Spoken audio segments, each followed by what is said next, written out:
बिस्मिल्लाहिर्रहमानिर्रहीम। अस्सलाम वालेकुम। मैं हूं डॉक्टर कमर अब्बास।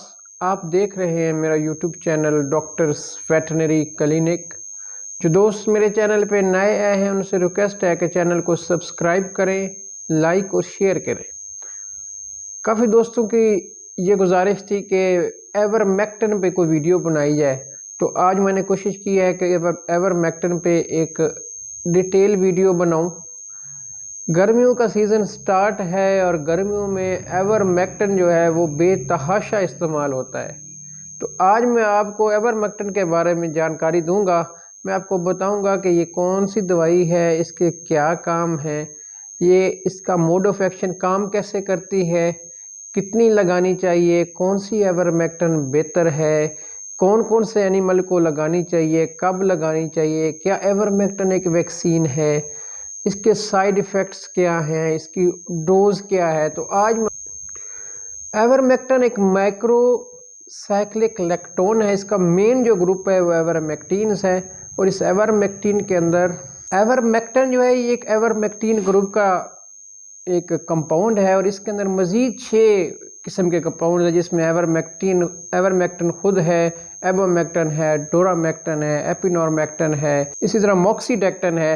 तो ये सारे कंपाउंड हैं एवरमेक्टिन के अंदर। एवरमेक्टिन एक बहुत ब्रॉड कंपाउंड है जो कि क्रॉप्स के अंदर, फसलों के अंदर भी इस्तेमाल होता है और एनिमल्स के अंदर भी हम इसमें इस्तेमाल करते हैं।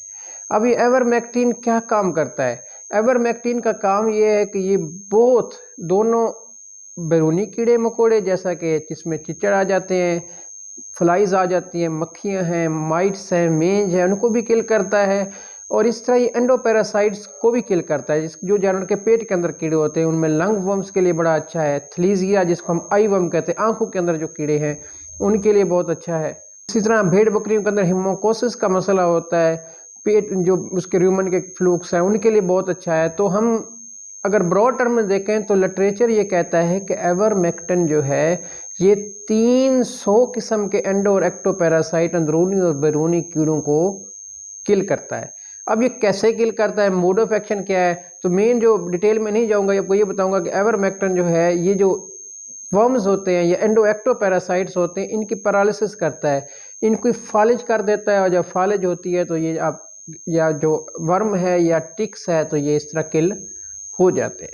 किटी के अंदर 2 किस्म का एवरमेक्टिन आ रहा है, एक 1% आ रहा है, एक 2% आ रहा है। तो जो 1% एवरमेक्टिन होता है वो 1 सीसी 50 kg के लिए होता है।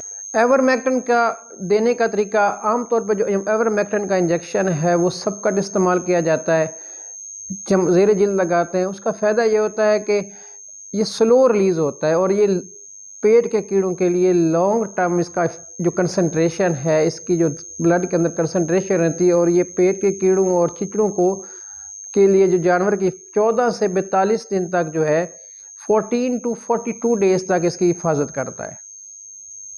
इसके अलावा कुछ एवरमेक्टिन की प्रिपरेशन है जो आप पिला भी सकते हैं, जैसा कि आपने थंडर सुना होगा। थंडर के एवरमेक्टिन है। दुनिया के अंदर पोरोन एवरमेक्टिन है जो कि जानवर की रीढ़ की हड्डी के ऊपर लगा दिया जाता है और उससे वो उसको प्रोटेक्ट करता है। तो आप सबकट लगा भी सकते हैं। इस तरह डोरामेक्टिन है, डोरामेक्टिन को आप गोश्त में लगा सकते हैं, तो IM भी इस्तेमाल किया जा सकता है। जो लोग पूछते हैं कि जी कौन सा एवरमेक्टिन बेटर है, क्या एवरमेक्टिन एक वैक्सीन है, ये गलत कंसेप्ट है। एवरमेक्टिन कोई वैक्सीन नहीं है, पहली बात। अब गर्मी आ गई हैं तो लोग क्या करते हैं कि हर 15 दिन के बाद, 20 दिन के बाद, महीने के बाद अपने जानवरों को एवरमेक्टिन अंधाधुंध लगाते हैं और फिर कहते हैं कि रिस्पांस नहीं आता।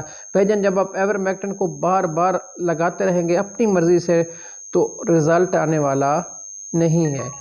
एवरमेक्टिन के जो लोकल प्रिपरेशंस हैं, लोग कहते हैं कि जी स्टार का एवरमेक्टिन एवोटिक के नाम से आ रहा है, इसी तरह IMAC के नाम से आ रहा है, सेलमैक के नेम से आ रहा है। तो ये जी इसका रिज़ल्ट नहीं मिलता। इसकी बहुत सारी वजूहात हैं रिज़ल्ट ना मिलने की। तो मैं ये रिकमेंड करता हूँ कि आप एवरमेक्टिन किसी अच्छी कंपनी का इस्तेमाल करें, जिसके अंदर मैरियल का एवरमेक्टिन है, एवरमैक्स के नाम से आ रहा है, इस तरह VMD का अल्फामैक के नाम से आ रहा है। तो काफ़ी सारी अच्छी कंपनियां हैं जो एवरमेक्टिन को बना रही हैं। आप किसी इंपोर्टेड अच्छी कंपनी का एवरमेक्टिन इस्तेमाल करें और उसको इस्तेमाल करेंगे तो इंशाल्लाह आपको रिजल्ट भी आएगा। और अपनी मर्जी से इसको वैक्सीन समझ के इस्तेमाल नहीं करना कि हर 15-20 दिन के बाद लगाते रहें। अब मैं मोस्ट इंपॉर्टेंट चीज़ की तरफ आ रहा हूँ कि आप किन जानवरों को एवरमेक्टिन लगा सकते हैं, किन जानवरों को एवरमेक्टिन नहीं लगा सकते। साइंस ये कहती है कि एवरमेक्टिन जो है वो प्रेगनेंसी सेफ नहीं है। तो लिटरेचर जो है उसमें एवरमेक्टिन प्रेगनेंसी सेफ नहीं है, लेकिन फील्ड में इस्तेमाल किया जाता है। बहुत ही कम केसेस इसमें मिलते हैं जिसमें ये कोई अबॉर्शन या इस किस्म के मसाइल का सबब बनता है। लिहाजा आप कोशिश करें कि मजबूरी ना हो तो आप एवरमेक्टिन को प्रेग्नेंट एनिमल के अंदर इस्तेमाल ना करें। दूसरा, दूध देने वाले जानवर के अंदर एवरमेक्टिन को इस्तेमाल नहीं करना चाहिए, क्योंकि जो दूध देने वाला जानवर है जब उसमें आप एवरमेक्टिन इस्तेमाल करते हैं तो इसके रेजिडुअल इफ़ेक्ट्स जो हैं वो दूध के अंदर आते हैं। अभी तक इसका मिल्क विड्रॉल टाइम डिसाइड नहीं किया जा सका, लेकिन कुछ लिटरेचर के अंदर ये 21 से 28 दिन तक जो है इसके असरात दूध के अंदर आते हैं। तो कोशिश करें कि जो दूध देने वाला जानवर है उसमें भी एवरमेक्टिन को इस्तेमाल ना करें। तीसरा, एवरमेक्टिन को गोश्त देने वाले जानवर के अंदर अगर इस्तेमाल करते हैं तो 28 दिन पहले उसको कोई टीका न लगाएं। स्लाटर करने से 28 दिन पहले उसका एवरमेक्टिन का इंजेक्शन जो है वो बंद कर दें, क्योंकि इस दूध के बाद गोश्त के में भी इसके जो असरात हैं वो इतने तकरीबन 1 मंथ तक रहते हैं। तो 1 मंथ पहले आप इसमें किसी किस्म का एवरमेक्टिन का टीका नहीं लगाएंगे। इसके अलावा आप एवरमेक्टिन को किसी दूसरे इंजेक्शन या मेडिसन के साथ इस्तेमाल करके कभी भी इस्तेमाल ना करें, उससे भी रिएक्शन के चांसेस होते हैं। इसके अलावा एनवायरनमेंट में एवरमेक्टिन का एक बहुत ही नेगेटिव रोल है कि जब हम एवरमेक्टिन को लगाते हैं तो ये लिवर के अंदर मेटाबोलाइज हो के ऑलमोस्ट 80 से 98% जो एवरमेक्टिन है वो फीसेस के ज़रिए जो है वो बाहर निकलता है।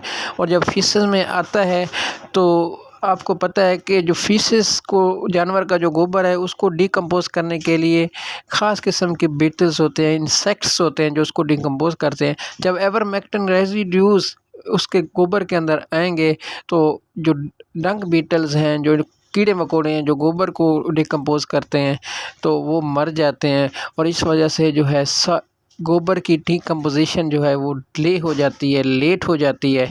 तो एक एवरमेक्टिन का माहौलियाती आलूदगी बढ़ाने में भी एक नेगेटिव रोल है। इसके अलावा एवरमेक्टिन जो है पानी वाली जो आबी हयात मतलब जानवर हैं जैसे कि मछली या इस किस्म के, अगर वहाँ पर कोई गोबर वगैरह फेंकते हैं तो उनके लिए भी ये एक अच्छा नहीं है, टॉक्सिक इफ़ेक्ट है इसका। फील्ड के अंदर एवरमेक्टिन के साथ क्लोरोसोन का कॉम्बिनेशन आता है, क्योंकि एवरमेक्टिन एंडोएक्टोपैरासाइट को कंट्रोल करता है और क्लोरोसोन जो है वो लिवर फ्लूक्स के लिए बहुत अच्छा है। तो कोशिश करें कि ऐसा एवरमेक्टिन का कॉम्बिनेशन आप जानवर के अंदर इस्तेमाल करें जिसमें एवरमेक्टिन के साथ क्लोरोसोन भी हो, तो उसका रिज़ल्ट बहुत अच्छा आता है।